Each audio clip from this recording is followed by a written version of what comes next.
Buenas noches a todos y todas. Estamos iniciando ya entonces este webinar de cirugía en epilepsia, consideraciones para una derivación oportuna. Los saludo desde la Liga Chilena contra la Epilepsia y voy a estar aquí haciendo la introducción para dejar con ustedes a nuestros expositores el día de hoy. Voy a dejar de compartir.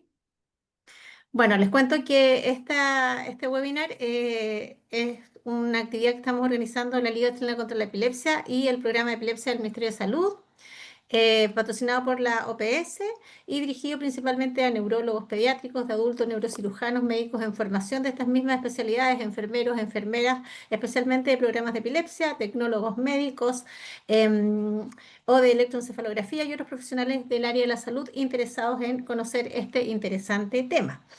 Para el desarrollo de este programa vamos a contar primero con dos temas, ¿cierto? Que van a tener sus respectivos expositores. Vamos a estar hablando un poco de síndromes quirúrgicamente remediables. Para eso nos va a acompañar hoy día la doctora Emilia Zambrano, neurocirujana, quien se desempeña en el Instituto de Neurocirugía Asenjo. Y posteriormente voy a dejar con ustedes al doctor Reinaldo Uribe, neurólogo de adultos, encargado del Programa Nacional de Epilepsia, que nos va a hablar sobre formato de derivación, criterios y consideraciones. Los invito a dejar sus preguntas en el panel de preguntas que dispone la plataforma, lo pueden encontrar en el menú que tiene Zoom. Y luego de estas exposiciones vamos a tener un momento de discusión donde nos van a estar acompañando distintos especialistas de este tema, ¿no? De neurocirugía en epilepsia. Así que dicho eso, y les doy la bienvenida a todos y todas, los dejo entonces ahora con la doctora Emilia Zambrano, con el tema síndromes quirúrgicamente remediables.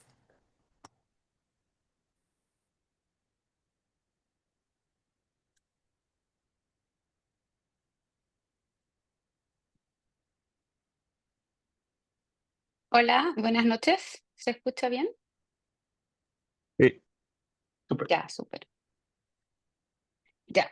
Entonces, mi nombre es Emilia Zambrano, yo soy neurocirujana, especialista en cirugía funcional y cirugía de epilepsia. Trabajo en el Instituto de Neurocirugía Asenjo. Y la presentación en realidad va a ser como de cirugía de epilepsia en general y a distintas técnicas para irnos adentrando en este tema.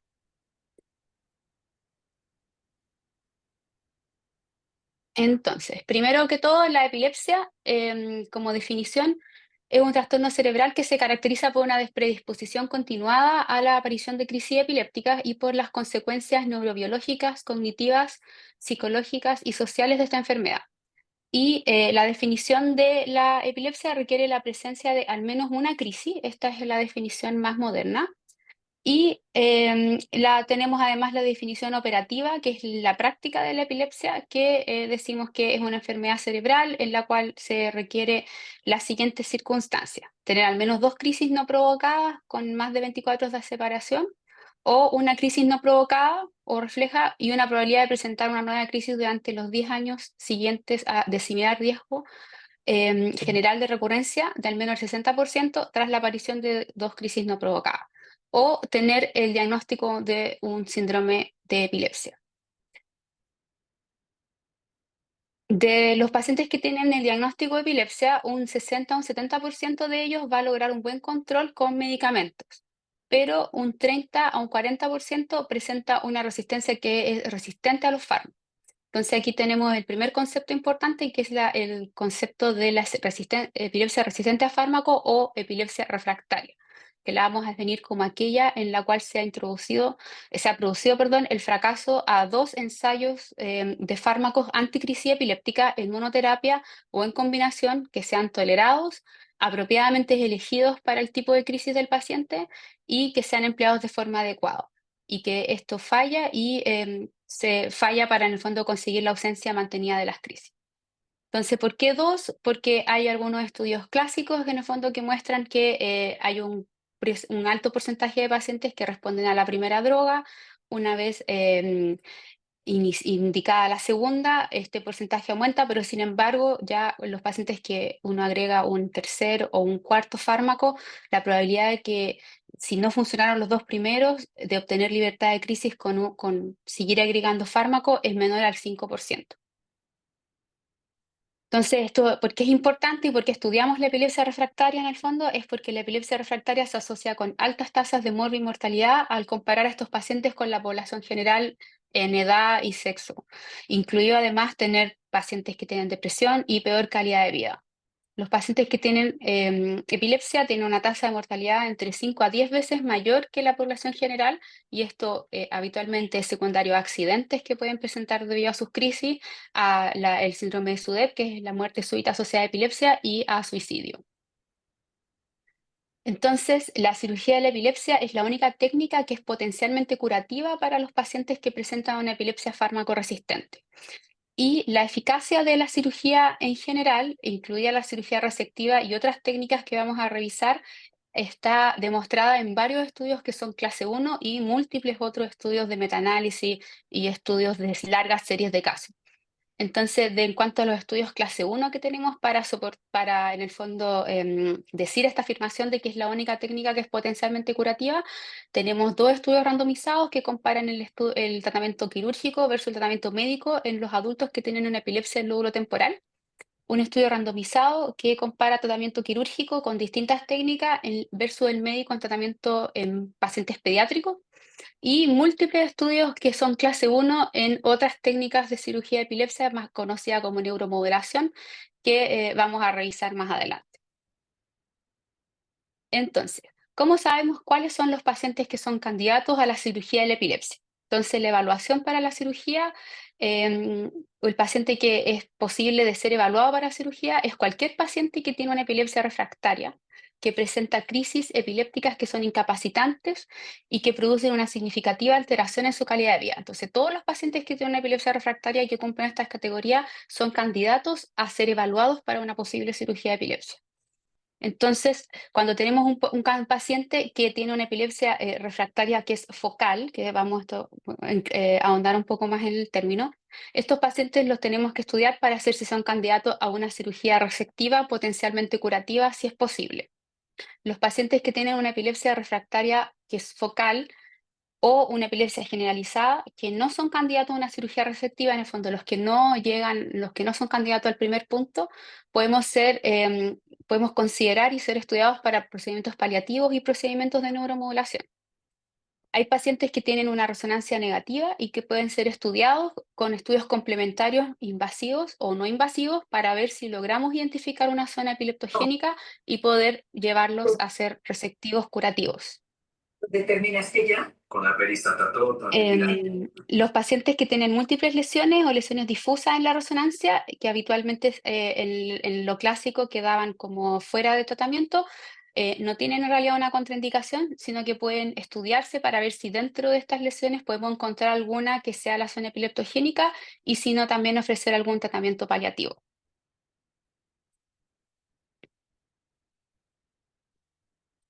Entonces, el objetivo de la cirugía de la epilepsia va a ser la resección o la desconexión completa de la zona epileptogénica. Y la zona epileptogénica nosotros la definimos como el área cortical que es indispensable para la generación de las crisis epilépticas. Entonces, es un área cerebral, que es un concepto que no tenemos un test específico para poder encontrarlo, sino que lo hacemos a través de varios test indirectos que nos van a dar el resultado de cuál sería nuestra zona epileptogénica. Sino que más bien el diagnóstico se hace en retrospectiva, en el fondo. Una vez nosotros operamos al paciente, el paciente tiene buen resultado, podemos decir si pudimos o no resecar la zona epileptogénica. Entonces vamos a ver cuáles son estos pasos que hay que seguir. Entonces, el paciente que es candidato a cirugía entra a un proceso que se llama evaluación prequirúrgica, en lo cual el principal objetivo de esta evaluación prequirúrgica es determinar esta zona epileptogénica y cuál va a ser su relación con las áreas elocuentes del cerebro para poder ofrecer un tratamiento quirúrgico que sea seguro. Entonces, este es un algoritmo que lo vamos a ir disecando en medida de la presentación, pero tenemos un paciente que tiene una epilepsia resistente a fármacos y entra a una evaluación prequirúrgica que nos va a determinar el tipo de epilepsia que tiene el paciente, y eso nos va a determinar si requiere o no distintos estudios para finalmente ofrecerle 2 o 3 posibilidades, que en el fondo sería una cirugía resectiva con intención curativa o un tratamiento paliativo, que actualmente ya casi no está como más en desuso ese concepto, sino más bien neuromodulación o en el fondo callosotomía, que sería ya es el tratamiento paliativo. Ahí lo vamos a ir viendo paso a paso. Entonces, la evaluación prequirúrgica consta de 4 pilares fundamentales. Primero, la evaluación semiológica detallada de descripción de la historia y de los tipos de crisis. Entonces, en esta parte, que es la semiología, vamos a hacer una caracterización semiológica de las crisis típicas del paciente. Vamos a investigar sobre la historia previa de la epilepsia y los factores de riesgo familiares o personales de epilepsia. Y vamos a ver por qué esto es importante. Además, tenemos que hacer un video EG prolongado que va a confirmar el diagnóstico de epilepsia, y el análisis ictal e interictal del video EG nos va a dar la información más relevante sobre la lateralización o la ligación de la posible zona epileptogénica. Luego, además, tenemos que hacer una resonancia de cerebro de alta resolución con un protocolo de epilepsia que nos ayuda a identificar anomalías estructurales que sean asociadas a este síndrome, y una evaluación neuropsicológica que es fundamental porque provee evaluación basal preoperatoria y aparte nos permite predecir el riesgo de deterioro cognitivo postoperatorio, preoperatorio y postoperatorio, y además algunas comorbilidades, como ya he dicho. Muchos pacientes presentan comorbilidad psiquiátrica que debe ser tratada previo a hacer cualquier tipo de tratamiento.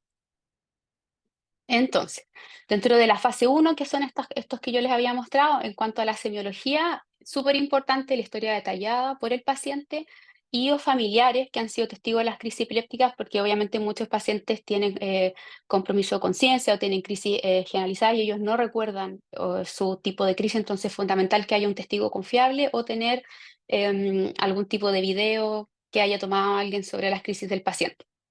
Además, en la semiología nosotros determinamos que el paciente tiene crisis epiléptica y no otra patología, porque así podemos ver si tiene siempre crisis típicas que sean estereotipadas y que no presente otro tipo de movimientos paroxísticos no epilépticos.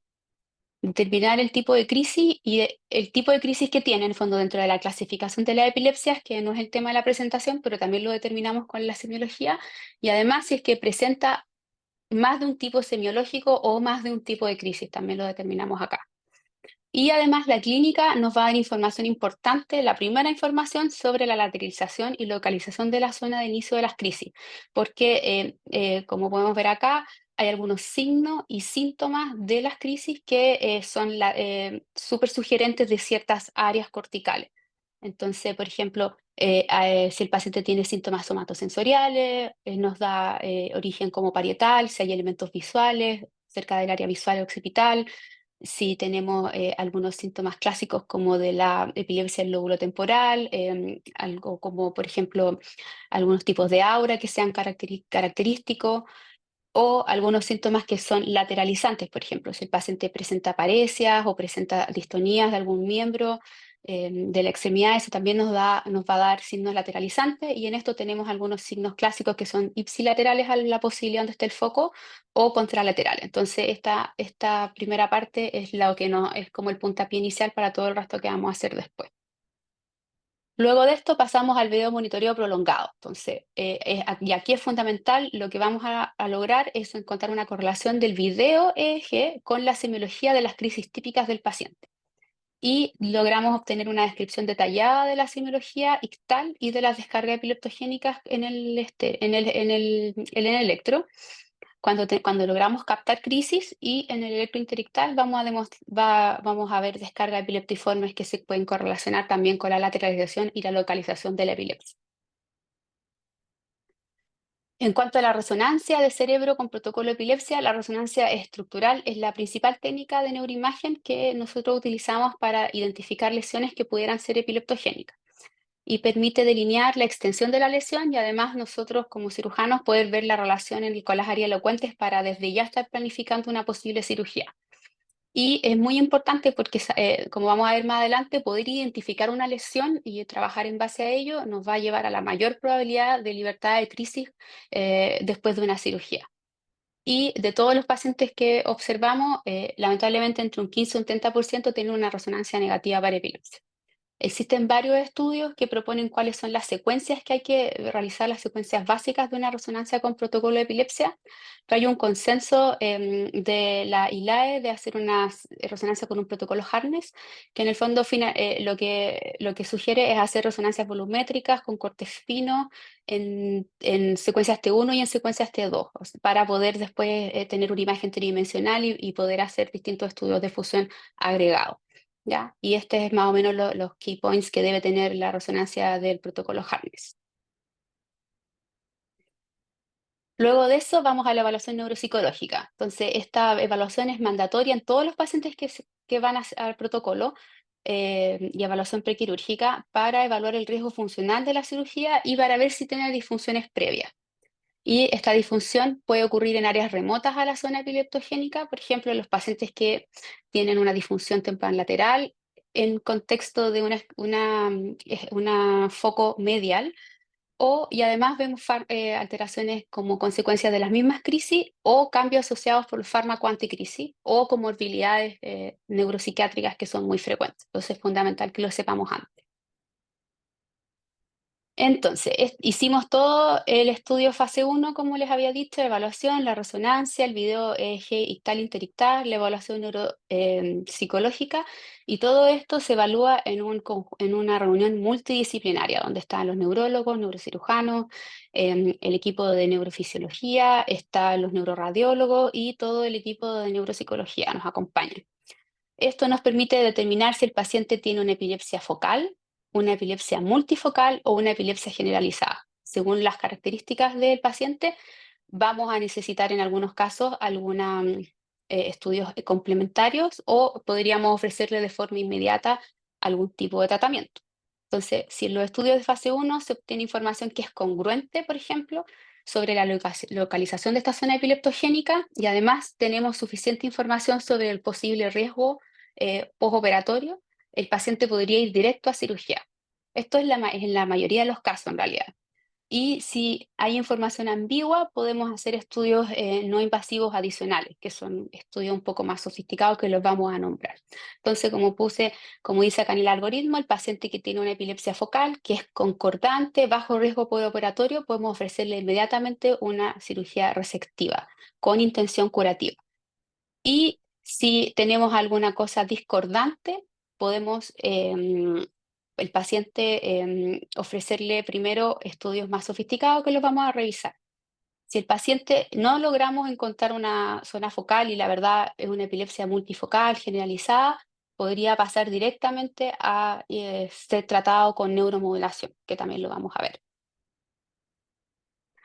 ¿Cuáles son estudios adicionales no invasivos que podemos hacer? Podemos hacer un PET-CT que nos da información sobre el metabolismo del cerebro para ver si es que tenemos áreas hipometabólicas que sean concordantes con las zonas de foco epileptogénico.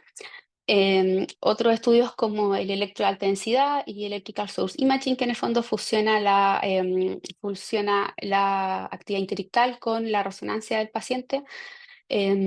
Pero esto está disponible solo en algunos centros. Magnetoencefalografía no tenemos nosotros disponible. El SPECT ictal muy difícil de conseguir y la verdad, a mí por lo menos me parece que no me ha tocado ver por lo menos ningún paciente de los que hemos estudiado nosotros. Y la resonancia funcional y de actografía sí la tenemos disponible y principalmente para evaluar todo tipo de lesión que esté cerca de un área elocuente, que nos pueda dar un riesgo para un posible tratamiento quirúrgico. Es fundamental complementarla. Entonces, ¿qué pasa si tenemos el paciente, ya sabemos que es una epilepsia focal y llegamos a la conclusión de que tenemos información discordante? Entonces, este paciente más o menos, como les dije, la mayoría sí vamos a ser concordantes, pero entre un 20 y un 30% de los pacientes que están en estudio no logramos tener concordancia, pese a toda la evaluación no invasiva. Entonces, estos pacientes son candidatos a pasar a la fase 2, que es la evaluación intracraneana con monitoreo invasivo. Entonces, el monitoreo intracraneano invasivo que vendría a continuación es una técnica que nos permite definir de forma precisa la zona epileptogénica cuando los datos del estudio invasivo son inconclusos. Nos ayuda a resolver diferencia entre los datos no invasivos, que si haya la llamada discordancia electroclínica e imagenológica, y además nos permite mapear áreas elocuentes. ¿Y cuáles son los pacientes que van habitualmente a este tipo, no, como de forma previa? Pues saber que va a ir probablemente a monitoreo invasivo son los pacientes que tienen una resonancia negativa, o sea, no lesiones en la resonancia, cuando son lesiones múltiples o muy extensas, cuando tienen inicio de crisis bilateral independiente en el videoelectrodo de superficie, y cuando hay compromiso precoz de áreas funcionales por la semiología o también en el electro. Si tiene una cirugía previa fallida, o sea, el paciente ya pasó por todo el estudio fase 1, se determinó cirugía y falló. Y hay dos indicaciones nuevas en el fondo que están en revisión, que es cuando uno quiere planear una técnica de neuromodulación específica, y si quiere realizar alguna técnica mínimamente invasiva como termocoagulación o láser, que las vamos a mencionar más adelante. Hay dos formas de realizar el monitoreo invasivo, que es con electrodos implantados de forma estereotáctica en el cráneo del paciente o con electrodos subdurales implantados de forma abierta. ¿Ya? Ambas técnicas están disponibles y ambas técnicas tienen sus pros y sus contras. Habitualmente, ahora como en la parte más moderna, para definir, se está utilizando un poco más el estereoelectro porque permite estudiar la epilepsia más bien de una forma como en red, y además permite evaluar de forma simultánea áreas profundas y áreas laterales, en el fondo, superficial y profunda al mismo tiempo, y además permite hacer algunos tratamientos, entonces está un poco más utilizada actualmente. Entonces, hicimos la evaluación intracraniana y lamentablemente de todos los pacientes que realizan el monitoreo invasivo, aproximadamente de estos pacientes el 40% no van a ser aún así candidatos a cirugía resectiva. Esto ocurre porque pese al estudio no podemos determinar la zona epileptogénica, o encontramos que hay múltiples focos epileptogénica, o esta se encuentra en un área elocuente. Entonces, obviamente terminamos la evaluación intracraniana, algunos pacientes van a ir a cirugía resectiva y otros van a ir a tratamientos paliativos o de neuromodulación, cuando son este porcentaje que decimos que no es candidato a cirugía resectiva. Entonces, ahora vamos a ver un poco las técnicas de cada una de estas propuestas de tratamiento, que es lo que mencionamos antes. O sea, terminamos nuestro estudio prequirúrgico en esta parte de acá y vamos a revisar cuáles son las técnicas que le ofrecemos al paciente finalmente. Entonces, la cirugía resectiva es la resección de la zona epileptogénica que nosotros estudiamos y es el gold standard para el mejor pronóstico de la cirugía de epilepsia. Y la podemos subdividir de forma operacional, aunque no es tan subdividida, pero operacionalmente, en lesionectomía, la cirugía del lóbulo temporal en general y la cirugía extratemporal. Entonces, ¿cuál es la efectividad en general de la cirugía resectiva para la epilepsia focal refractaria? Hay muchos estudios randomizados, hay dos estudios randomizados que ya los mencionamos, que son los pacientes específicamente con un lóbulo temporal, que es comparado con el manejo médico, el paciente que va a cirugía tiene un 58% de mejoría de libertad de crisis versus el 8% en el estudio de WIP, y el 73% tiene mejoría en los que va a cirugía versus el 0% en el estudio randomizado de Engel. Y además hay muchos reviews, sistemáticos y series de casos que reportan que en general la libertad de crisis de la cirugía resectiva va entre 34 a 74%, con una mediana de 62. Esto es bien dispar porque obviamente aquí estamos incluyendo otros pacientes que no son del lóbulo temporal, que vamos a ver más adelante que sí que andan un poco peor en realidad.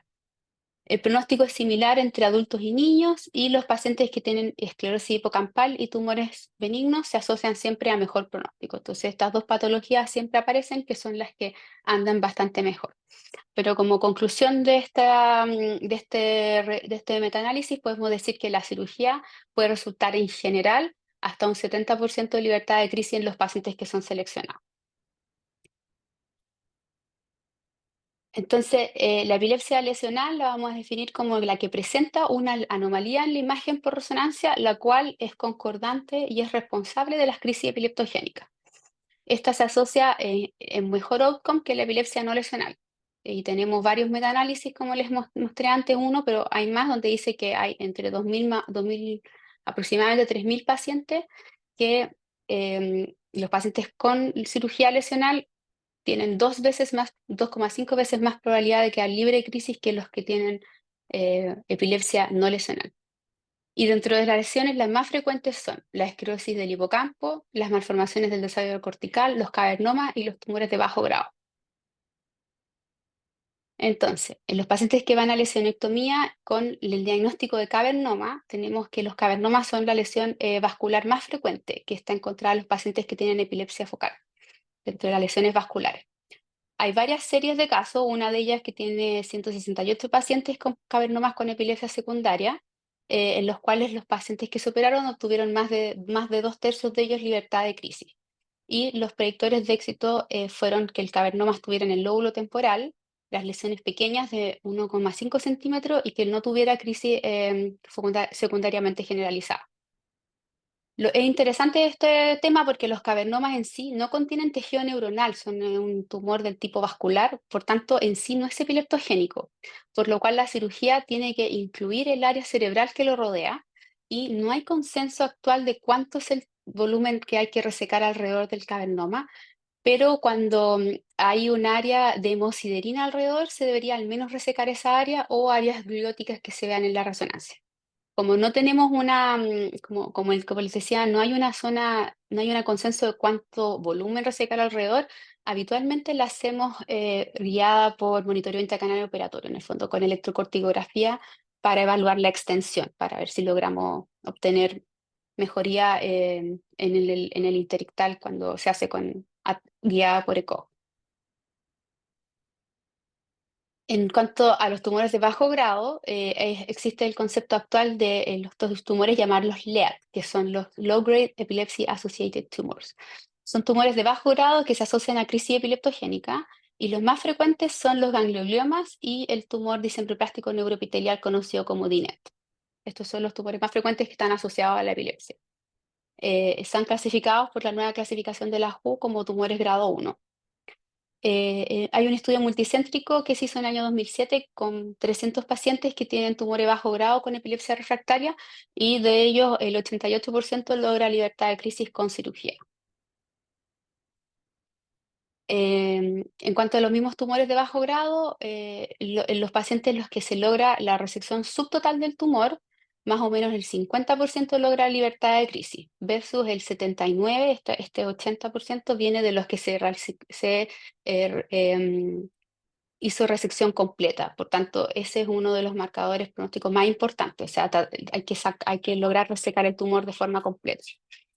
Además, en los pacientes que tienen tumores de bajo grado en el lóbulo temporal, si uno hace adicionalmente una resección de una lobectomía temporal anterior o resección de las estructuras mesiales, aumenta la libertad de crisis, logrando llegar a 87, casi 90% de libertad de crisis cuando no solo resecó el tumor, sino que además hago una lobectomía temporal. Me voy a detener un poco más en cuanto a la epilepsia del lóbulo temporal, que habíamos mencionado antes, que sería otro síndrome de epilepsia focal. Entonces, la epilepsia del lóbulo temporal mesial está asociada a la esclerosis del hipocampo. Este es el síndrome epiléptico focal más frecuente que vemos en los centros de epilepsia. De todos los pacientes que tienen epilepsia del lóbulo temporal mesial, aproximadamente el 30% son refractarios. Y la efectividad de la cirugía está súper bien establecida en los dos estudios randomizados que se mencionaron más adelante. Se mencionaron antes, perdón. Y en general, lo que les decimos a los pacientes es que las tasas de libertad de crisis luego de la resección de la esclerosis hipocampal son aproximadamente 75 y 80%. Y como habíamos dicho antes, si esto es un tumor, en el fondo es una epilepsia del lóbulo temporal asociada a un tumor, más de 80% de posibilidad de libertad de crisis. Entonces, en los centros de epilepsia, aproximadamente la mitad de todas las cirugías que se realizan son cirugías del lóbulo temporal de alguna manera, de tumores, de esclerosis hipocampal, de malformaciones corticales, cavernomas, pero que involucran al lóbulo temporal. La etiología más frecuente de la epilepsia del lóbulo temporal es la esclerosis del hipocampo, pero hay varias lesiones, como les mencioné, y además puede ocurrir en pacientes que tienen una resonancia negativa. ¿Cuáles son algunas características semiológicas que vamos a encontrar en esta historia? Son pacientes que tienen historia de crisis febriles en la infancia, tienen crisis focales con la conciencia alterada, y dentro de la semiología ellos describen sensación epigástrica, seguida de automatismos orales, tienen una infrecuente crisis y infrecuentemente tienen crisis focales atónico-clónicas bilaterales. En el electro, lo que habitualmente uno observa es actividad epileptiforme interictal, temporal anterior y media y registro de crisis de inicio temporal. Entonces, la esclerosis hipocampal, que es la más frecuente de las epilepsias del lóbulo temporal, es definida en la resonancia basada en 3 características. Vamos a ver un incremento en la señal T2 del hipocampo, cambios estructurales o pérdida de la estructura del hipocampo, pérdida de la estructura interna, sobre todo de las indentaciones que tiene el hipocampo en el córtex coronal, y pérdida de volumen del hipocampo en general. Esos son los 3 criterios como imaginológicos para hacer el diagnóstico. Y esto es importante saber que algunos cambios cuando son difusos es difícil de verlo porque el hipocampo intrínsecamente tiene una alta señal en el FLAIR. Entonces a veces se confunden o a veces no queda claro el diagnóstico cuando se hace resonancia no con protocolo de epilepsia, o esta resonancia es informada por un neuroradiólogo que no sea dedicado al tema. También es importante siempre saber y evaluar que la esclerosis del hipocampo puede existir en coexistencia con otras lesiones que sean extrahipocampal, y esto puede ser del mismo lóbulo temporal o extratemporales incluso. Entonces siempre hay que evaluarla, obviamente, cuando encontramos la esclerosis, ver si es que no estamos en este caso de la coexistencia de una patología dual. Esto a veces lo vemos en la neuroimagen o lo vemos retrospectivamente, por ejemplo, no lo sabíamos y retrospectivamente en la pieza patológica se encuentran las lesiones duales.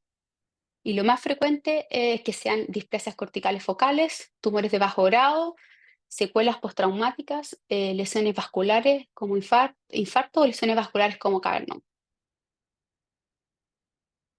Entonces, como tratamiento para la epilepsia del lóbulo temporal, sabemos que la resección del lóbulo temporal anterior, que incluye hasta 4,5 centímetros de neocorteza, que es la técnica clásica de Spencer del año 84, tiene la mayor tasa de libertad de crisis frente a otras técnicas. Entonces, esta es la técnica, en esta imagen vemos la técnica como clásica de la lobectomía con extensión, y durante los últimos años se han desarrollado técnicas más selectivas que lo que buscan es disminuir algunos de los efectos adversos de la cirugía lóbulo-temporal, sobre todo del lenguaje, de iniciación y memoria verbal que ocurre cuando estos procedimientos se hacen en el hemisferio dominante. Entonces, en general, ¿cómo es la técnica de la lobectomía? Primero se hace una resección de la zona lateral del neocórtex, que puede incluir el giro temporal superior, en algunos casos, o sería el giro temporal medio e inferior. En el caso de acá, se reseca en el fondo todo el neocórtex lateral de forma inicial, y luego se accede al ventrículo para resecar las estructuras mesiales, como vemos en esta imagen. Entonces, esta sería una lobectomía estándar que termina viéndose así. No sé si se alcanza a ver acá como el piso de la fosa media, la resección de T1, parcialmente la resección de T2, se ve la resección del polo, y esto permite acceder a las estructuras mesiales, abrir el ventrículo y resecar de forma, ojalá en bloque, para llevar una pieza anatómica completa a patología, el hipocampo y la amígdala, más o menos 2/3 es lo que hay que resecar para obtener buenos resultados. Y existe la modificación, que es la resección selectiva de las estructuras mesiales, cuando nos encontramos con alto riesgo de tener trastornos de la memoria verbal o de la iniciación del lenguaje en pacientes que tienen en el hemisferio dominante, que eso nos entrega la evaluación neuropsicológica previa. Entonces se hace una pequeña incisión cortical, como se puede ver acá, sin resecar la zona del neocórtex, y se accede al ventrículo de forma como en una pequeña ventana keyhole para resecar las estructuras internas. Como se ve en la resonancia, se ve conservada la corteza exterior y solo resecado la zona mesial. Entonces, eso en cuanto a la epilepsia del lóbulo temporal. En cuanto a la epilepsia extratemporal, esto es un concepto bien general, así que más que nada lo voy a como mencionar. Podemos decir que el resultado de la cirugía en estos pacientes que tienen una epilepsia que no es del lóbulo temporal es menos favorable, particularmente en los pacientes que tienen resonancia negativa, la epilepsia no lesional. Y habitualmente estos pacientes tienen como etiología, tienen una displasia cortical focal. Es la etiología más frecuente de los pacientes de epilepsia extratemporal. Cuando usamos técnicas nuevas de monitoreo intracraniano, podemos aumentar esta libertad de crisis entre ese 50-60% en estos pacientes cuando se realiza monitorización invasiva. Entonces, como vemos en esta tabla, el éxito de la resección quirúrgica en general en la media, 64%. De la epilepsia del lóbulo temporal, obviamente es la mayor, que dijimos entre más o menos 75%, y la epilepsia extratemporal va entre un 34 y un 56%. La frontal 45%. En el fondo, más o menos el 50% podemos llegar a aumentarla cuando utilizamos las técnicas de monitoreo invasivo. Y esto, como dijimos que era lo más habitual, tener una epilepsia, que los pacientes extratemporales sean de displasia cortical, eso tiene un poco de sentido cuando revisamos este trabajo que habla del el outcome de la libertad de crisis en los pacientes de acuerdo al diagnóstico histopatológico.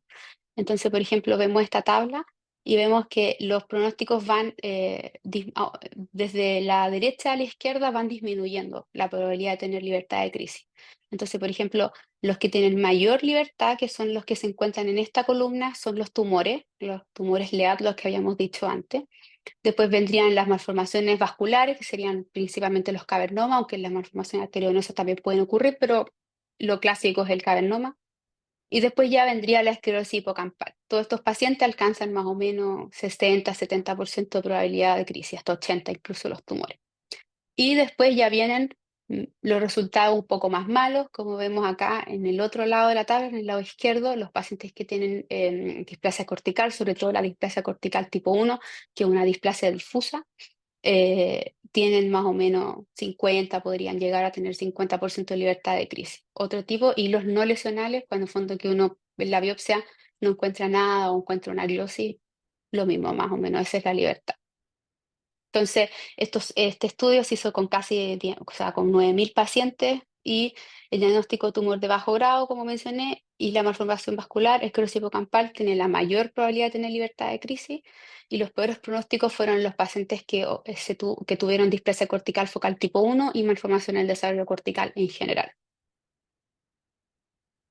Eso en cuanto a la cirugía lesional. Entonces vamos ahora a revisar dos técnicas que son las llamadas como cirugías tipo paliativa. La primera es la callosotomía. La indicación principal de la callosotomía es la epilepsia que tiene crisis atónicas, aunque puede ser efectiva en otros tipos de crisis generalizadas.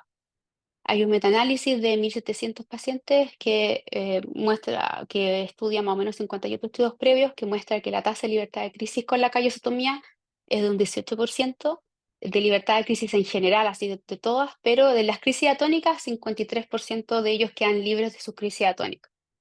Y esto es mayor en los pacientes en los que tienen espasmos infantiles como historia, una resonancia normal, en el fondo no son sindromáticos, esto más se refiere un poco a la resonancia normal, y tiene una corta duración de la epilepsia. Y además cuando se realiza una técnica de callosotomía completa. Otra técnica que tenemos, que son los procedimientos de desconexión, igual que la callosotomía, es la hemisferectomía funcional.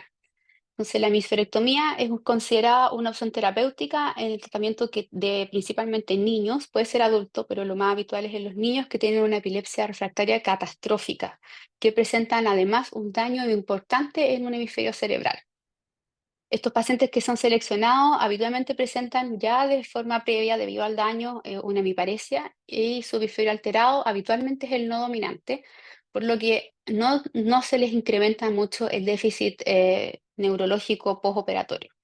Y post cirugía las tasas de libertad de crisis pueden ir desde un 66 a un 80%. Y esto es importante, que la habilidad del hemisferio contralateral de poder desarrollar la función del lenguaje va a declinar con el tiempo, y siendo mucho mejor en los pacientes, o sea, perdón, menor en los pacientes cuando ya tienen más de 5 a 6 años. Por lo que si queremos lograr el mejor resultado en pronóstico cognitivo y de lenguaje, hay que tratar de hacer la cirugía lo más temprana posible. Entonces, las indicaciones de este procedimiento, que es la hemisferectomía funcional, van a incluir lesiones que provocan crisis epiléptica y que tengan un inicio extenso, o sea, la zona epileptogénica es muy extensa habitualmente, eh, pero sí está restringida a un hemisferio. Y algunas etiologías más frecuentes de estas patologías, o sea, de patologías que van a hacerse una hemisferectomía, son pacientes que tienen infarto perinatal, la encefalitis de Rasmussen, malformaciones del desarrollo cortical muy extensas y el síndrome de Stroop-Weber. Entonces, hablamos de la cirugía primero resectiva, de las distintas técnicas y de de los procedimientos paliativos o de desconexión. Y ahora vamos a mencionar de forma muy cortita los procedimientos de neuroestimulación.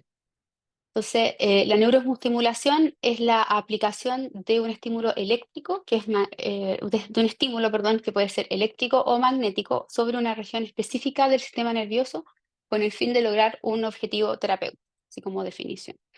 Existen 3 tipos de procedimientos de neuroestimulación que se utilizan para la epilepsia. Está el estimulador de nervio vago, la estimulación cerebral profunda y la estimulación cerebral neuroresponsiva.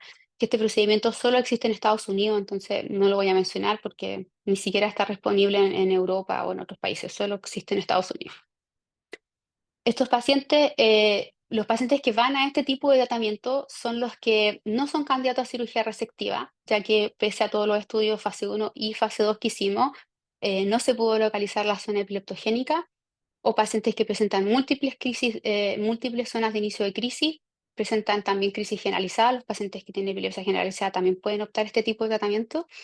O los pacientes tienen la zona de crisis, la zona epileptogénica se encuentra en una zona elocuente con riesgos que sean inaceptables para el paciente. Porque hay algunos pacientes que tienen, tienen zona en zona elocuente y aceptan los riesgos, pero si el paciente encuentra que es inaceptable, podría pasar a hacer tratamiento de neuroestimulación. Entonces tenemos 2 tipos de estimulación, una que nos da un estímulo continuo, que es las técnicas que utilizamos nosotros acá, que son de estimulado de nervio vago y la estimulación cerebral, y la estimulación responsiva, que como les mencioné, es una técnica que no existe acá, pero es importante saber que esta técnica tiene un electrodo que en el fondo capta las crisis y entrega el estímulo de forma dirigida solo cuando se captan las crisis epilépticas. En cuanto al estimulador de nervio vago, consiste en la estimulación periódica del nervio vago mediante la colocación de unos electrodos bipolares helicoidales que se enrollan literalmente alrededor del nervio en su porción cervical, y estos se colocan a través de un cable extensor con un generador de impulso que se encuentra alojado en la pared torácica. Como se ve ahí en la fotito, esa es la forma en la que se hace la cirugía. Existe múltiple evidencia en estudios clase 1 y en estudios y en series de casos sobre el estimulador del nervio vago. Y hay un metaanálisis más reciente que incluye casi a 3.000 pacientes que tienen una media de reducción de crisis de más o menos el 44% a los 10 meses. Y es importante que la mejoría además es sostenida en el tiempo, pero además incrementa en el tiempo. O sea, más o menos después del primer año de la cirugía se empiezan a ver diferencias significativas. Y acá cuando nosotros utilizamos técnicas de neuromodulación, los outcomes no son la libertad de crisis, sino que el outcome en general que se utiliza en estos trabajos es la reducción del 50% de las crisis. Entonces, eso es lo que vamos a ver en todos estos trabajos de neuromodulación. Entonces, para el estimulador del nervio vago, el 50% de los pacientes tuvo una reducción de al menos el 50% de sus crisis. Y más o menos 4,6% quedó libre de crisis, que como una técnica, no es una técnica receptiva curativa. Algunos de ellos van a lograrlo, pero claramente no es significativo. Como insisto acá, lo que queremos es tener reducción de al menos el 50% de las crisis. Y hay estudios observacionales a largo plazo que dicen que la disminución en general de la frecuencia de crisis es de un 34% con el estimulador de nervio vago. Una de las ventajas que tiene el estimulador de nervio vago es que se puede utilizar para cualquier tipo de epilepsia. Entonces eso también es fundamental tenerlo en consideración. La estimulación cerebral profunda consiste en colocar mediante técnicas de cirugía estereotáxica un electrodo en una localización u objetivo cerebral que está previamente seleccionado. Y este electrodo después se conecta a un neuroestimulador que se implanta debajo de la piel del paciente. Y después estos parámetros de estimulación se controlan del exterior, de forma externa mediante un programador. La cirugía de estimulación cerebral profunda tiene distintos usos, no solo en epilepsia. De hecho, mucha más de su evidencia está en los trastornos del movimiento, como en la enfermedad de Parkinson y en la distonía. Y fue aprobado este tratamiento por la FDA en el año 2018 para epilepsia refractaria. Entonces, lo que hacemos es colocar mediante cirugía estereotáxica con un marco estereotáxico un electrodo en un target que nosotros seleccionamos previamente, se conecta, después se conecta a un cable extensor y esto lo programamos de forma externa con un programador que se pone encima de la batería del paciente como se ve en esta fotito. En cuanto a la eficacia, esto está estudiado en 2 estudios clase 1, que el principal es el estudio Santé del año 2010, pero esta es la parte como a largo plazo del estudio Santé del año 2015, que muestra que más o menos la tasa de respondedores del tratamiento del 50%, en el fondo que tuvieron una disminución del 50% de las crisis, en el primer año fue de 43%, pero esto sube significativamente a los 5 años. Y además hay un subgrupos de pacientes de distintos tipos de epilepsia que andan mucho, responden mucho mejor que otros. Por ejemplo, los pacientes que tienen epilepsia del lóbulo temporal, el primer año tenían 44% de respuesta, pero esto sube a 76% después a los 5 años. Las del lóbulo frontal, 53% y 59%, y otras localizaciones también, todas mejoran en el fondo con el seguimiento. Entonces esto es importante porque se logra como modular la red epileptogénica y con el tiempo a la larga los pacientes van mejorando aún más. Como ven en este gráfico, este estudio hizo seguimiento ya incluso hasta 7 años, donde tenemos como 70% de los pacientes que responden, o sea, disminuyen al menos el 50% de sus crisis.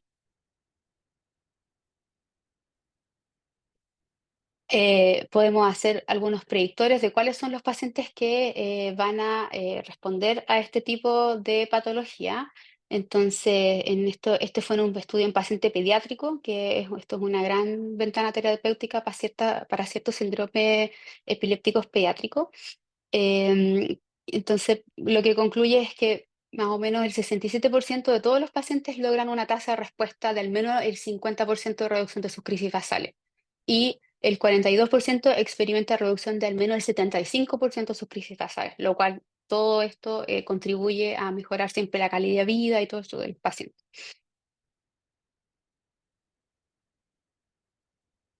Y tenemos algunas técnicas emergentes que pues ya cuando hemos hecho todo en el fondo con los pacientes y no logramos, no podemos hacer alguno de estos tratamientos quirúrgicos, no son posibles por distintas causas, no está disponible o el paciente por alguna razón no es candidato. Tenemos tratamientos nuevos, que es lo que estamos tratando de desarrollar, que son las lesiones por láser, que son ahora actualmente en Estados Unidos casi todas las publicaciones se están enfocando en el láser.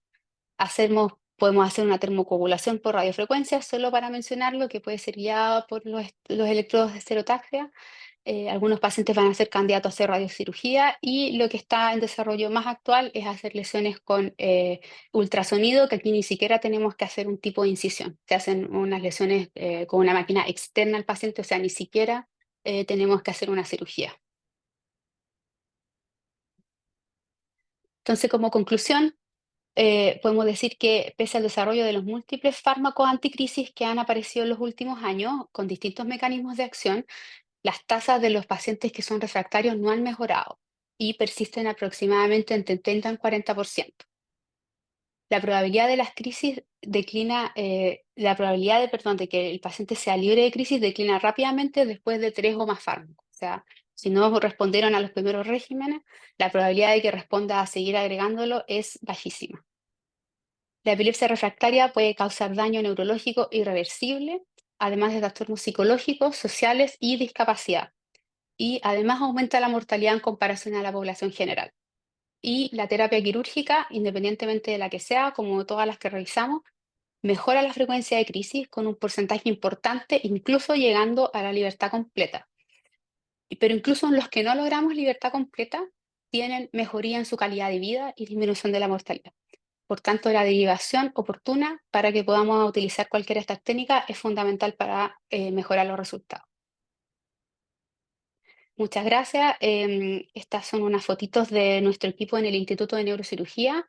Y solo mencionar que una de las cosas que más me gusta a mí de la cirugía de epilepsia y la cirugía funcional en general es la capacidad de trabajar en equipo. Yo creo que es una de las pocas especialidades de la neurocirugía que nos permite trabajar neurólogos, neurocirujanos, los neuroradiólogos, los neuropsicólogos, kinesiólogos, el psiquiatra trabajamos todo en conjunto para poder darle al paciente los mejores resultados.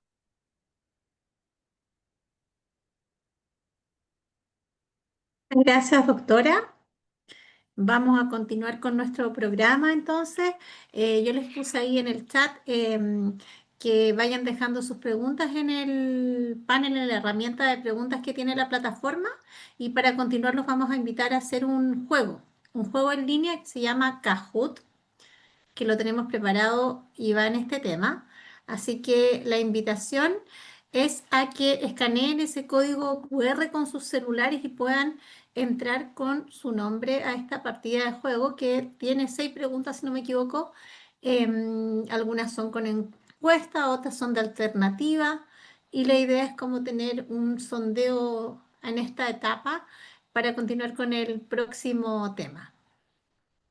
Ahí ya están entrando algunos jugadores entonces. Vamos a esperar más o menos un minuto para que puedan entrar y vamos a iniciar esta competencia. Entran directamente entonces escaneando ese código QR y también lo pueden hacer desde algún navegador en esta dirección que aparece también ahí, ¿no? www.kahoot.it y les va a pedir un código, un PIN de juego que es el 8113506. Son las dos formas en que pueden ingresar a esta sala de juegos.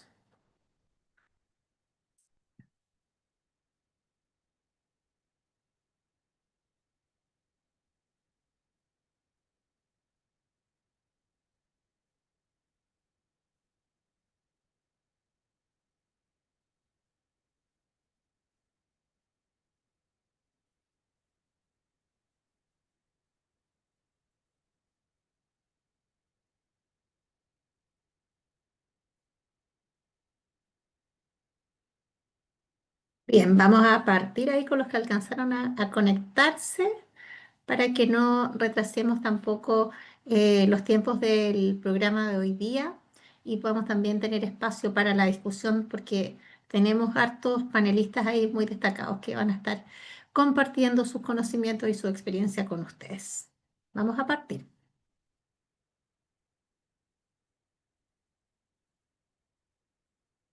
Entonces ustedes van respondiendo desde su dispositivo, ¿sí? Marcando la alternativa que para ustedes es la más correcta.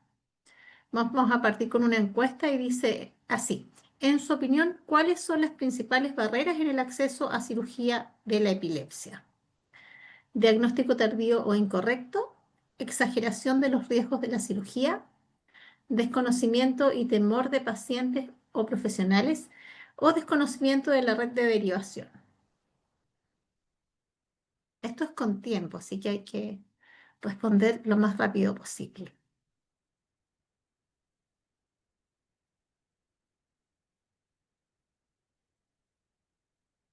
Bien. Partimos con una encuesta. Aquí no hay respuestas correctas y está bien dispersa las alternativas que marcaron las respuestas. Y ahí invito a nuestros panelistas eh, que vayan viendo un poco las opiniones de los espectadores, ¿no?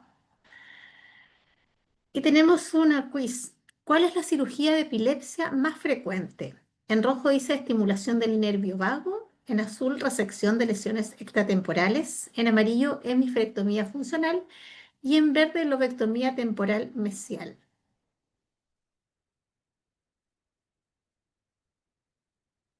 Aquí sí tenemos una respuesta que es la correcta.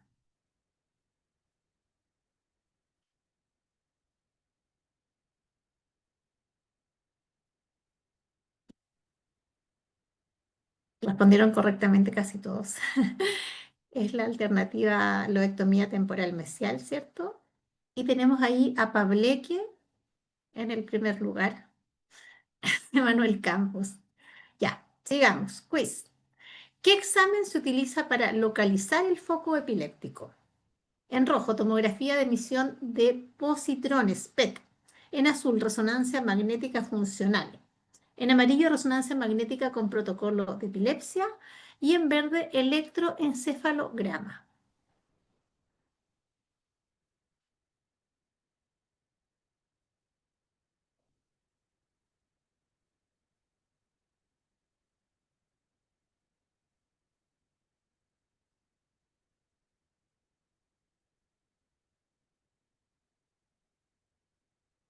Muy bien también, ¿cierto? La mayoría está respondiendo correctamente. Y Pavleque, primer lugar todavía. La siguiente pregunta dice así: ¿en qué tipo de epilepsia está contraindicada la cirugía resectiva? ¿En la epilepsia focal sin lesión en resonancia nuclear magnética? ¿Epilepsias generalizadas? ¿Epilepsia postraumática o epilepsia del lóbulo frontal?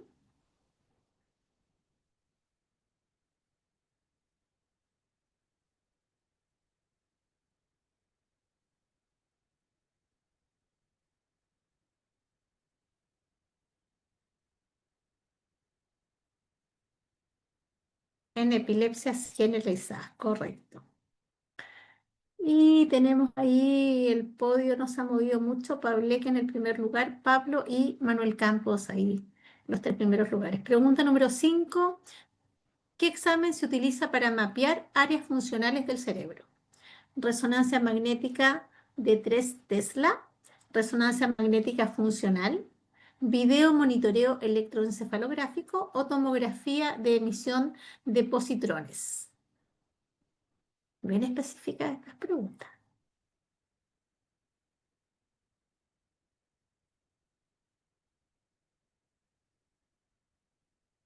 Pero muy bien este público. Resonancia magnética funcional. Vamos con la última pregunta. Ahí hay unos pequeños movimientos en el podio. Y la última pregunta dice así: después de una cirugía de epilepsia, ¿cuál de las siguientes afirmaciones sobre la rehabilitación es correcta? La rehabilitación neuropsicológica puede mejorar las funciones afectadas. La rehabilitación física no es necesaria ante déficits motores transitorios. La rehabilitación solo se realiza cuando no hay control de crisis. O la rehabilitación tiene escaso impacto en la calidad de vida.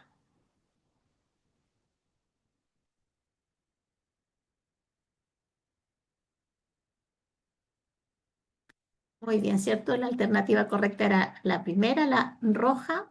Y vamos a ver cómo quedó este Kahoot en tercer lugar. Y si tuviéramos medallas aquí, el bronce sería para Manuel Campos, la plata sería para Pablo y el oro sería para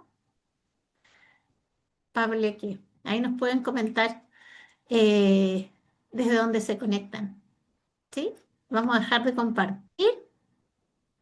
Y con este break más interactivo, voy a dar la palabra ahora a nuestro siguiente expositor, al doctor Reinaldo Uribe, que es neurólogo de adultos, ¿cierto? Encargado del Programa Nacional de Epilepsia del Ministerio de Salud, y él nos va a estar hablando sobre formato de derivación, criterios y consideraciones. Bien, muchas gracias, Loreto.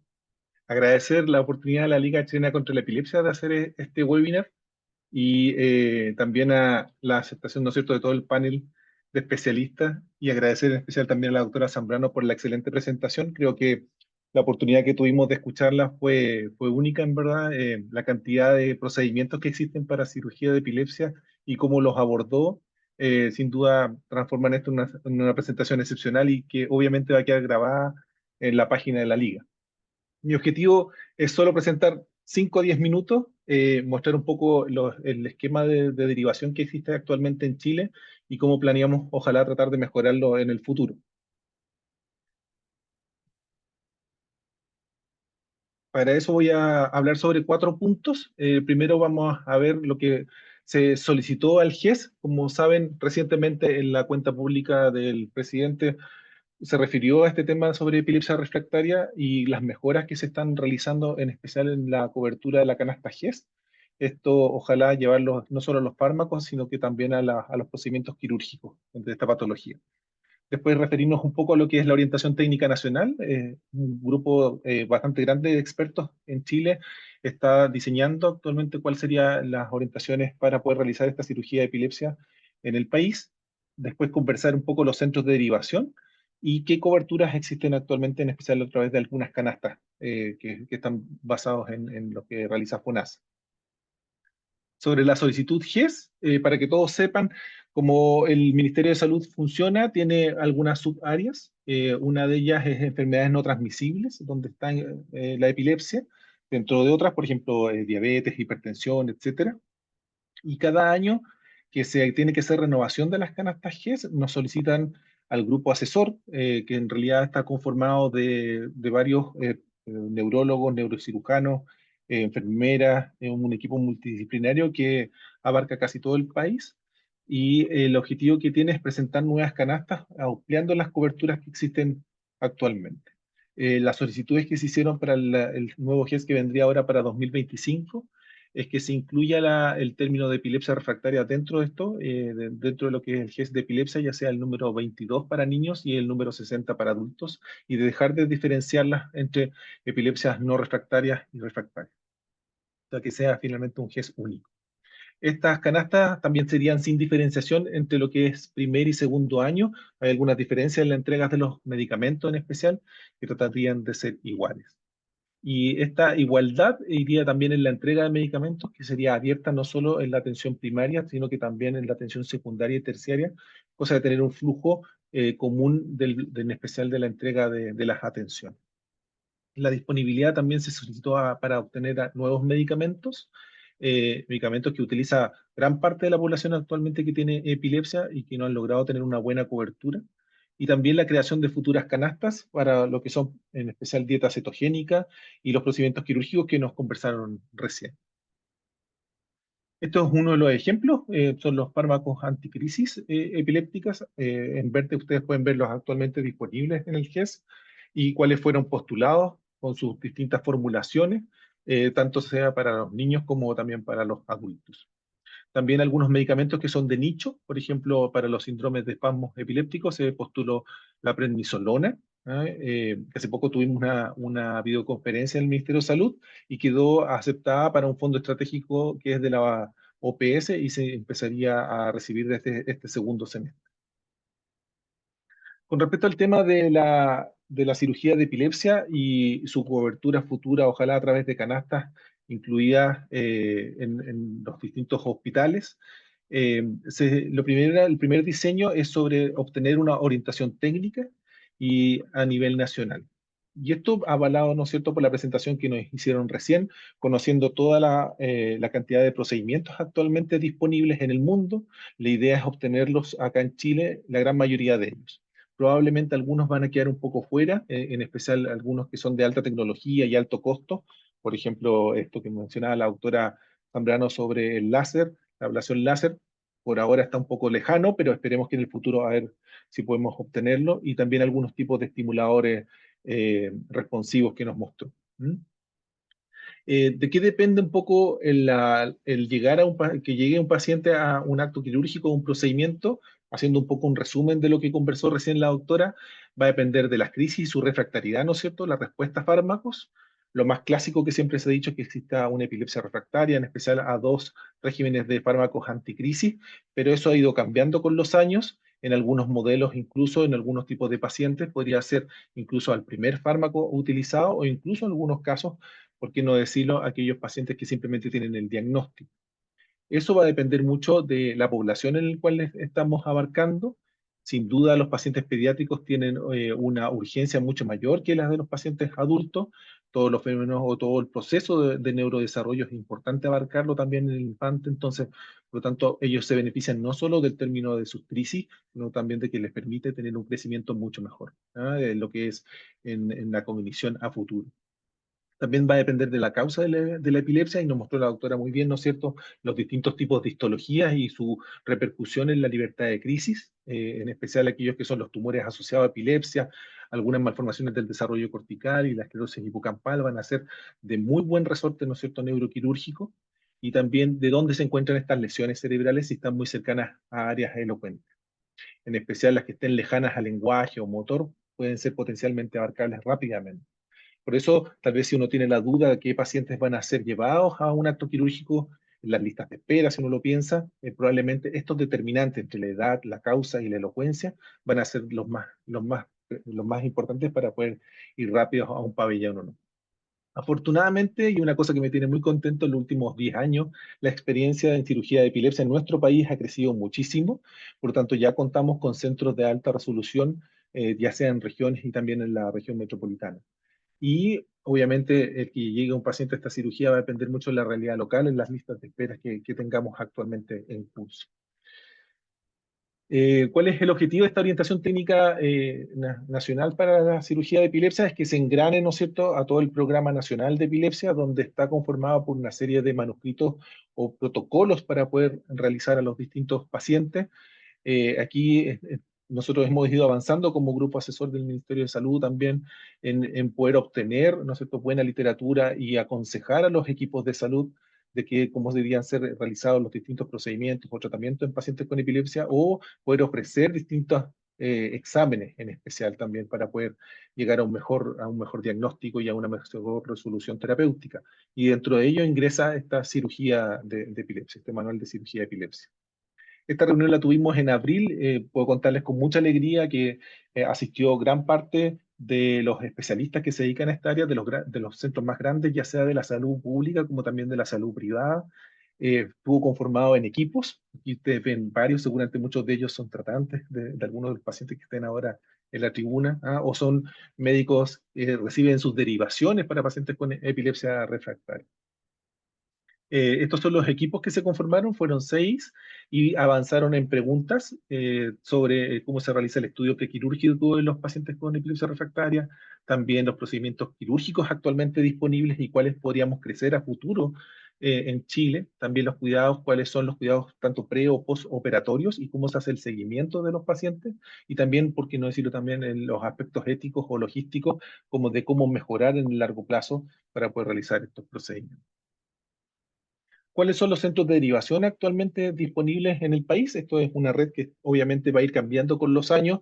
La idea es que irla trabajando a medida que vamos recibiendo nuevos profesionales y que se van integrando, ¿no es cierto?, a otros hospitales que están hambrientos también de crecer en poder realizar este tipo de procedimientos. Actualmente está dividido el país según sus servicios de salud, desde el norte hasta el sur. Tenemos un nivel 1, que en realidad son cirugías resectivas directas, por ejemplo, o que no requieren de un estudio invasivo con estos electrodos intracraneales que les mostró la doctora Zambrano. Lo realizan en especial en el Hospital Carlos Van Buren, el Hospital Barros Luco y también el Hospital de Concepción. Y cuando se requiere un nivel mayor de complejidad, ¿no es cierto?, estos pacientes que son más discordantes, los estudios no invasivos y que muchas veces requieren electrodos intracraneales o que son cirugías más complejas, se realizan ya sea en un centro de alta experiencia como es el Instituto de Neurocirugía o también con nosotros en el Hospital Sotero del Río. Y la salud privada también se cuenta ya con varias clínicas que ofrecen estos tratamientos. Tenemos, por ejemplo, la clínica alemana que tiene harta experiencia, la clínica Távila, la clínica Las Condes, la Universidad de los Andes, también la clínica Metz y la Universidad Católica, ¿ah? Así que, a Dios gracias, hemos tenido un crecimiento en los lugares, en las posibilidades para poder ofrecer a los pacientes este tipo de tratamiento. El sistema de derivación en general se hace a los hospitales de referencia que ustedes ven, y cada uno de ellos tiene una persona encargada. Por ejemplo, en general está la doctora Karina Rosso, la doctora Lucila Andrade en el Hospital Carlos Van Buren y la doctora Patricia Troncoso. En el Hospital Barros Luco está la doctora Gladys Godoy, ¿no es cierto? Y el doctor Otaiza, que nos acompaña hoy día de panelista. En Concepción recibe en especial la población pediátrica, la doctora Muñoz, Carolina Muñoz, y también el doctor Rodrigo Riquelme, en la parte de adultos. El Instituto de Neurocirugía, ustedes vieron varios de los exponentes, ¿no es cierto?, son neurocirujanos de ahí, en especial encabezado la jefa de equipo, que es la doctora Viviana Venegas, y en el Hospital Soto del Río está el doctor Cantillano y yo. ¿Ah? Así que tienen varios cientos de derivación, por lo menos en el sistema público, los cuales pueden llegar o llevar a estos pacientes. ¿Cuántos procedimientos se hacen más o menos al año? Esta es la última catástrofe que se hizo del año 2024.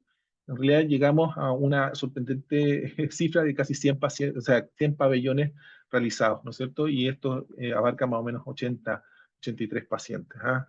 Números que antiguamente no habíamos podido alcanzar y afortunadamente hemos podido llegar, pero eso no quita que tengamos listas de espera y necesidad de más. Así que esto tiene que quedar reflejado para las autoridades del Ministerio de Salud de que estos procedimientos, por lo menos en el sistema público en especial, también se requiere de más espacio. Necesitamos este crecimiento, este trabajo se los traje porque lo vamos a presentar en el Congreso Internacional de Epilepsia, que se va a realizar este año en Portugal. Es un trabajo realizado por gran parte de los panelistas que ustedes ven hoy día y mucha gente que se dedica a la cirugía de epilepsia de los centros de atención pública, donde hemos ya podido abarcar aproximadamente 400 pacientes y lo interesante de este trabajo es que muestra cómo después de la pandemia hemos tratado de resurgir con una mayor cantidad de procedimientos, llevándolo ya a un 69% más de lo que se hacía antes, ¿ah? Y con muy buenos resultados, aproximadamente el 75% de los pacientes está con un desenlace de una disminución o una ausencia de crisis postquirúrgica de manera bien importante. ¿Ah? Así que esperamos poder seguir creciendo, llevar este 69% de crecimiento después de la pandemia, llevarlo a mucho más, ojalá poder tener una mayor cantidad de procedimientos y abarcar una mayor población. Hay que agradecer en particular a la Liga Chilena contra la Epilepsia porque en su preocupación de poder abarcar las estrategias de salud para los pacientes, en especial aquellos más desvalidos, ¿no es cierto?, con epilepsia refractaria y que no tienen la posibilidad de poder someterse a estos tipos de procedimientos de forma fácil. Ellos hicieron un enlace con el Hospital Soto del Río que ojalá crezca, en especial en el futuro, a otros hospitales para poder apoyar la formación de pabellones de cirugía de epilepsia y con eso lograr hacer más pacientes por año. ¿Ah? Por ejemplo, el 2023 hicieron 10, el 2020 ya lograron hacer 20 y este año ya van 12, así que esperamos siempre tener un crecimiento en ese sentido. Y con respecto a las listas de espera, es un trabajo que estamos haciendo. Un poco el objetivo es generar una lista conjunta entre todos los hospitales y poder tener con eso en la palestra todo el desglose de pacientes que tienen este requerimiento y poder ofrecer, ¿no es cierto?, de forma rápida a aquellos que estén más necesitados. ¿Ah? Con respecto a las coberturas, actualmente existen ciertas canastas. Se ofrecen, por ejemplo, canastas que son para atención general en epilepsia y algunas que son en particular para estos procedimientos. Esto es importante porque finalmente son la forma de nutrir al hospital de vuelta, ¿no es cierto?, después de realizar una cirugía y de esa manera no desfinanciar el sistema. ¿Ah? Y el objetivo a largo plazo es generar canastas particulares para cada uno de los procedimientos que ustedes vieron en la presentación anterior, dejar una buena cobertura. Señalar que, por ejemplo, algunos procedimientos tienen su propia manual o protocolo de realización. Por ejemplo, aquellos pacientes que son candidatos a estimulador del nervio vago, es súper interesante en este caso porque es un procedimiento de alto costo, por lo tanto es revisado en comisión, una comisión que es ministerial, dentro del grupo asesor. Nosotros nos juntamos todos los meses, revisamos estos casos y el objetivo final es mostrárselo a las entidades del ministerio y también a FONASA para poder darle una cobertura a estos pacientes año a año. ¿Ah? Poder hacer, por ejemplo, instalaciones o recambios de batería. ¿Ah? Y todo hecho a través de protocolos de inclusión y exclusión. Eso. Eh, este video, no sé si que se podrá escuchar, a ver si se comparte con audio. Tú me dices, Loreto, si se logra escuchar, ¿ya? No se está oyendo. ¿Y ahí? Espera un poco. Nada todavía. Espérame un minuto. ¿No? Un segundito, un segundo. Probemos de nuevo, por favor, y pincha el compartir. Con sonido. Eh, sí, ahora sí te vas a poder compartir con sonido. Súper. un... Hola, buenas, mi nombre es Gustavo Fuentes. Yo soy Belén Cisternas. Somos padres de Gael Fuentes Cisternas, un niño que fue diagnosticado en el año 2019 de epilepsia refractaria. Gael en su peor momento con esta enfermedad llegó a mantener entre 20 a 30 crisis diarias. Él fue diagnosticado y se encontró que era una displasia cortical en su cerebro. Fue sometido a 2 operaciones en el Hospital Carlos Van Buren hace ya en el año 2021. Los resultados han sido bastante buenos. Sí, luego de esta operación, Gael ha avanzado en su desarrollo, en su lenguaje. Nosotros como padres igual lo hemos apoyado con terapeutas, como la fonoaudióloga, educadora diferencial, terapeuta ocupacional. Y además en el colegio ha avanzado lento, pero ha avanzado. Entonces eso es, bueno, bastante importante para nosotros. Podemos decir que él va avanzando en su vida gracias a esta operación que él obtuvo. Así que podemos decir que esa operación fue todo un éxito. Es importante recalcar que el equipo médico del Hospital Carlos Van Buren siempre estuvo dispuesto y hizo lo posible para que todo esto funcione. Ya han pasado aproximadamente 3 años de esta operación, los resultados han sido buenos y continuamos con la atención, y que eso es bastante bueno. Eso, agradecido siempre de los médicos, los neurólogos que estuvieron ahí apoyándonos en todo momento. Y por supuesto de los cirujanos. Muchas gracias. Gracias. Bien. Obviamente agradecer para poder llegar a hacer este tipo de cirugía en regiones incluso, ¿no es cierto? Agradecer a todo el grupo asesor del Ministerio de Salud, ¿no es cierto?, que nos apoya día a día para poder dar cobertura a los distintos pacientes y también a la Sociedad de Epileptología, a la Liga Chilena contra la Epilepsia y a las sociedades científicas que se encargan, en especial de mantenernos actualizados en lo que es la entrega en salud. Bien, eso sería Loreto. Muchas gracias.